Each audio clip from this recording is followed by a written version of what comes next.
The wind carried dust across the wooden auction yard as the people gathered, their faces blank, their hearts hardened by years of struggle. The sun was burning a low golden path across the sky, but nothing in that moment felt warm.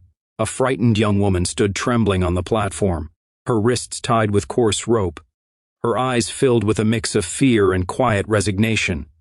She had been brought there against her will, pushed forward like some unwanted burden. "Half price!" the auctioneer shouted, frustration rising in his voice. "Half price for the girl!" No one spoke, no one lifted a hand, no one dared. And then, just when the silence grew suffocating, a lone cowboy in a dusty hat stepped forward. Slowly, deliberately, he raised his hand. Before we begin this emotional and powerful story, make sure you subscribe to Soul Tales, the channel where stories of kindness, courage, and humanity come alive. If this story touches your heart, don't forget to like, share, and drop a comment below. Your engagement helps us reach more people who need these messages of hope. The cowboy's name was Luke Marston, a rancher who had lived most of his life far from crowds, far from noise, far from the troubled world that seemed to swallow people whole. Luke had come into town that day for feed and fencing wire, nothing more. But life has a strange way of placing the right heart in the right moment, even when that heart isn't looking to be a hero. Luke had noticed the girl long before the auctioneer started shouting. She couldn't have been more than 19 or 20, with long dark hair tangled from struggle. But it was her eyes he noticed the most, eyes that once belonged to someone who believed in goodness but had it beaten out of her. Eyes that were silently begging for just one thing, mercy. And Luke, for all his quiet ways, had never been a man who could look away from suffering. His mama had taught him that long ago. Kindness, she always said, isn't something you wait to give. It's something you give because someone else needs it more than you do. The crowd murmured when Luke raised his hand. "Are you crazy?" an old man whispered.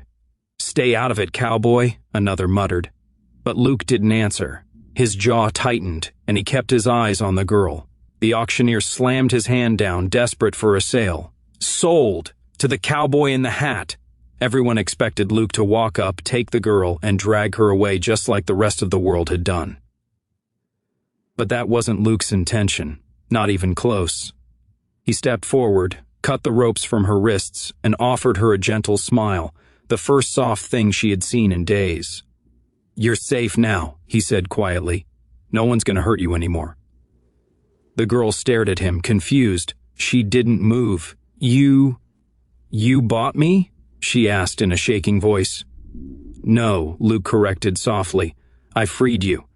The crowd fell silent. No one spoke. No one knew what to do with a man whose kindness disrupted the order of their cruel world. But Luke didn't care what anyone thought. He took off his worn leather jacket and wrapped it around her shoulders, shielding her from the wind, shielding her from the eyes of people who had seen her as nothing more than property. Her name, he learned, was Clara. She had been taken by men who traveled from town to town, preying on the vulnerable, selling them to whoever had money and no conscience.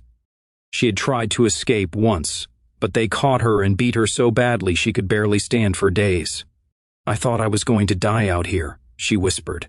Luke's eyes softened. "Not today, not while I'm here." He led her to his horse, lifted her gently into the saddle, and rode away from that harsh place. The sun was dipping behind the horizon as they began their long journey back to his ranch. Clara didn't speak much at first. Trauma held her voice hostage. Every time Luke offered food, water, or rest, she hesitated, as if unsure whether kindness was real or just another trap. But Luke never pushed, never pried, never questioned her silence. He simply showed up again and again with patience. When they reached his ranch, a quiet stretch of land surrounded by open fields and whispering pines, Clara seemed overwhelmed. For the first time in months, she had space to breathe without fear trailing her every step.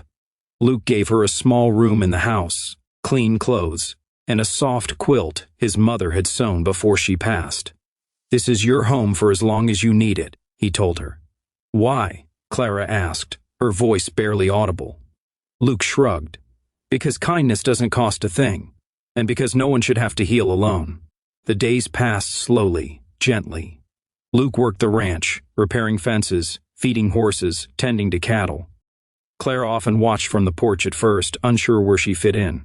But Luke would always tip his hat at her, a silent reminder that she belonged, that she mattered. One morning she mustered enough courage to ask, "Can I help?" Luke smiled warmly. "Only if you want to. You're not obligated to do anything here." "I want to feel useful again," she said. So she helped him feed the chickens, water the garden, and brush the horses. Little by little, her voice grew steadier, her laughter returned, and her fear loosened its grip. But healing isn't a straight line. One night, Clara woke up gasping, trapped in a nightmare, clutching the quilt to her chest. She stumbled outside, the cold air hitting her face like a slap.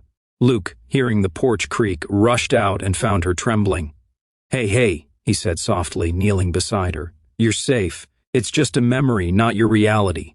"I can still feel them," she choked out. "I know," Luke replied, "but memories can't hurt you anymore. Not here. Not with me looking out for you." Clara broke down then, letting months of fear pour out in tears that finally had the space to fall. Luke didn't touch her, didn't crowd her. He just stayed close enough to be a steady presence, letting her cry until her breathing returned to normal. Over time, Clara began to rebuild her life. She learned to ride a horse, helped Luke mend fences, cooked meals with him, and began to rediscover the parts of herself she thought were gone forever. One evening, as they watched the sunset paint the sky in gold and pink, Clara spoke softly. "You saved my life, Luke." He shook his head. "No, Clara, you saved yourself. I just opened a door. You were the one brave enough to walk through it." She smiled, a real smile this time, bright and unbroken. "You call it opening a door. I call it kindness, and kindness is the only reason I'm still here." Luke looked out at the horizon, his voice low but sincere. "Kindness is how we keep each other going, how we make this world a little less cruel. And a little more beautiful," Clara added. Months passed and Clara found her strength again. She began teaching children in a nearby town to read, using Luke's old ranch truck to get there each morning. She wanted to give back, to pass the kindness forward, to make sure no one felt as lost as she once did. People in town soon noticed the change in her, how she carried herself with quiet confidence, how her eyes no longer looked haunted. And they noticed Luke, too, the cowboy who had defied a crowd, who had chosen compassion when everyone else chose silence. Their story spread quietly at first, then widely, becoming a reminder to others that one act of kindness can reroute a life entirely. In the end, Clara didn't just survive, she lived, she flourished. And Luke never wanted credit. He always said the same thing: kindness is just love wearing work boots. Kindness doesn't always come wearing shining armor. Sometimes it shows up in dusty boots and a quiet voice. Sometimes it's nothing more than a hand raised at the right moment, a choice to stand up when everyone else stays seated. Luke's simple act of compassion didn't just free Clara, it gave her back her future, and Clara carried that kindness forward, touching lives far beyond her own. Let this story remind us all that the world changes in small, brave moments, and we each carry the power to be someone's turning point. Be gentle, be brave, and most of all, be kind.